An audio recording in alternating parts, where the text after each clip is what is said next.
We know that hearing these words from us won't be enough to make you remember it and believe it fully, because you've been picking up things along your vibrational trail. You didn't learn to not like yourself the first time someone didn't like you. You protested. The first time someone said you were bad, you knew they were wrong. You tried to convince them otherwise, and had they not been bigger, you would have won. The other day, Jerry and Esther were in a restaurant, in a little alcove with 3 other tables, and a little boy was having a meal with his mother. And they had finished the meal, and he had been there much longer than he was happy being there. And for some reason, the server was taking a very long time bringing the check to them, and he was restless and beginning to be vocal. And his mother, who was aware of the close proximity to other people, kept hushing him, but it was not working. And finally, she said to him, "You are a very bad boy."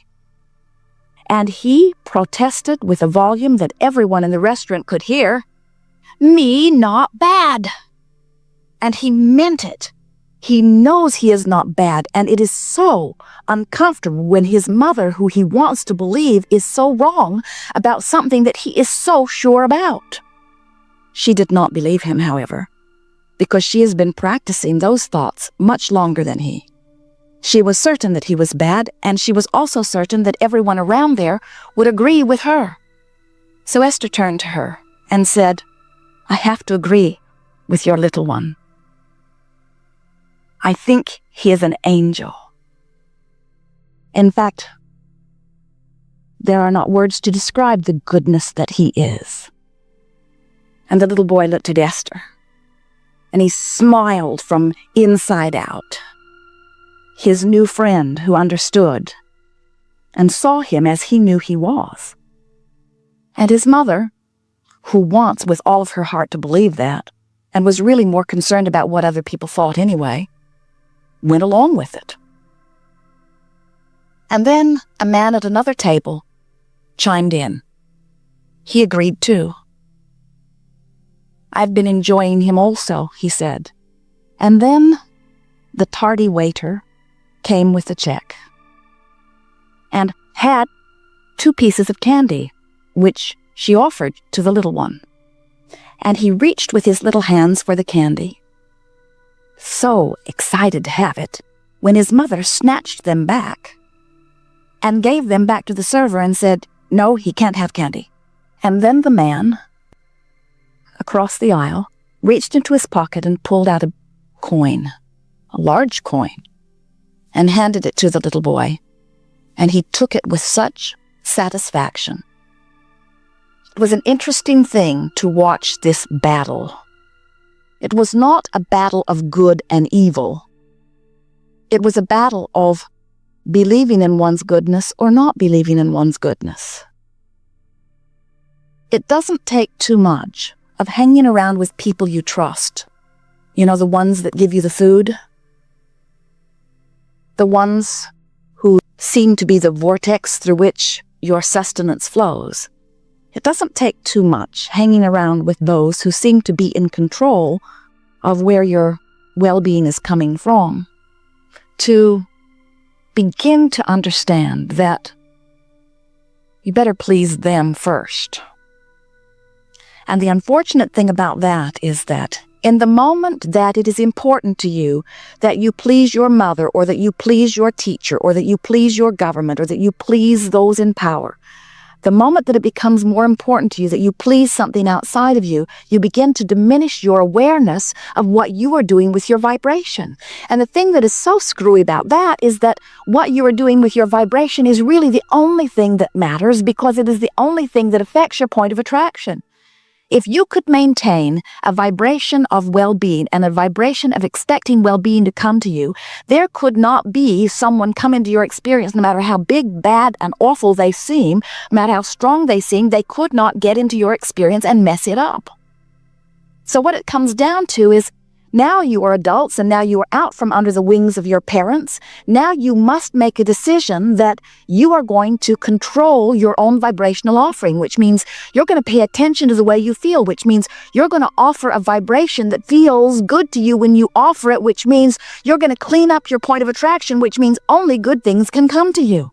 It is not a good idea to get on a soapbox or get on the bandwagon of pushing against injustice, because you cannot push against anything without achieving vibrational alignment with it. And when you achieve vibrational alignment with the injustice that you are so justified in feeling, then the injustice becomes a match to your experience. And then you say, see, I told you we needed to do something about this. And we say, we agree with you. You do need to do something about it, but you cannot push against what you do not want without becoming a part of it. This is a universe that is based on inclusion. There is no exclusion.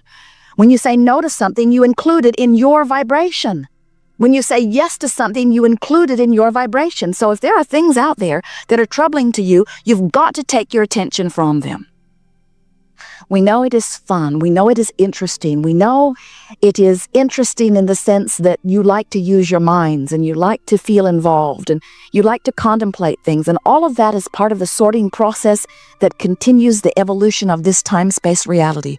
All that is expands because you have exposure to experiences that cause you to emit vibrations. Every time an injustice occurs and you see it, you emit a vibration that screams for people treating people better. You do. And the world becomes a better place because of your exposure to the thing you didn't want that made you clear about what you do want. But you cannot then fall back into your fear or fall back into your anger and let that be the dominant part of your vibration without pinching off your own well-being. You just can't do it. So when you say, I want to be in support of something or someone, we say, be in support of what feels good when you think about it. And there's such a big difference in thinking about freedom and thinking about lack of freedom. There's a big difference in thinking about wellness and thinking about sickness. And so many of our physical friends don't get that. You think because you're talking about the subject of health that you're talking about being healthy. And we say, every subject is two subjects. There is that which is wanted on one end of the stick and that which is not wanted on the other end of the stick. And you can tell which end of the stick of every subject is activated within you by the way it feels to you. If it feels good, you're in alignment with well-being. If it feels less than good, you're not. The way you feel about you is everything. The way you feel about you is everything. We know it feels trite. The word worthiness has been bandied around in your physical time-space reality for a long time, and many of you are just flat out tired of talking about it because you want to feel worthy. You're just not all that sure what it means. And we want to say to you that what the feeling of worthiness means is, I know that good abounds, and I expect that it will come to me. That's what worthy means. Worthy means I get what I choose. Worthy means law of attraction is fair. Worthy means I'm offering a vibration. Source knows the vibration. Everything is vibrating. Law of attraction will bring to me things that match the vibration that I'm offering. But worthy means I understand that I come forth from the source of goodness, from the source of well-being. No matter what I have done, and no matter what anybody else thinks about what I have done nothing to thwart my relationship with the stream other than what I am doing vibrationally that thwarts the stream. In other words, no one outside of you, there is not a God, there is not a source, no one is looking at you and saying, yes, I see that in the past you did this and this and this, and therefore you will be deprived of well-being in response to those actions. There is none of that. There is none of that. Jerry and Esther have a navigational system in their vehicles. It is called Magellan. Wonderful contraption. There is an antenna on the roof and satellites in the sky, and Magellan knows where they are at all times. There is a computer in the vehicle. And so when they have some place they want to go, they just program in the city and the street and even the street number in some cases, and Magellan calculates the way to go between where they are and where they want to be. Says turn right, turn left, take the next exit. Tells them how many miles. Magellan never says, where have you been? because it is irrelevant. Isn't it irrelevant? Where I am in relationship to where I want to be is the only game in town. Where you have been has nothing to do with it, except that if you've been really focusing upon where you've been, you might have really activated where you've been in your vibration. And so even though you're standing where you are now, you might be offering a vibration about where you've been. But Magellan tries to get you over that. Magellan says, where do you want to go? Tell me now. And if you will take the time to program in where you want to go, then Magellan is relentless. If you take a detour, Magellan will say, please proceed to the highlighted route. And when you get back on the freeway, if you make a mistake and get on the freeway going in the wrong direction, Magellan will make a racket that you would not believe. She will say, when it is possible, make a legal U-turn.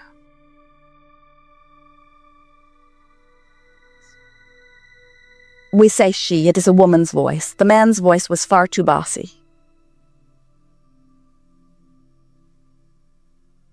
You have a guidance system within you that works exactly the same way. You can feel when you are moving in the wrong direction. But you know, if you've practiced feeling good, you can tell when you dip into a thought that takes you away from that. The better you feel, the more of the time, then the more sensitive you are to any dip in vibration. If you're running around feeling pretty ornery most of the time, then you may be receiving all kinds of warning that you cannot hear. Not warning in the sense that something terrible will happen, but guidance in the sense that you could be making a better choice right now. Jerry and Esther are staying at a recreational vehicle park in Malibu. Lovely place that overlooks the ocean and Cher's house.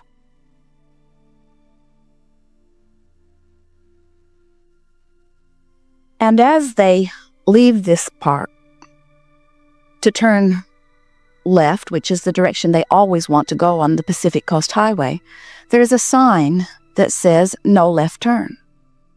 So the only option is to turn right, get into the center lane, wait until the traffic is clear, and make a legal U-turn. Which is fine when they are in their car, but when they are in their motor coach, it is extremely inconvenient. They have to go a long ways in the wrong direction before they can turn around. So Esther has never been very pleased with the sign. So each time she comes to the foot of the hill, she always says to Jerry, and he always agrees because he is such a wise man,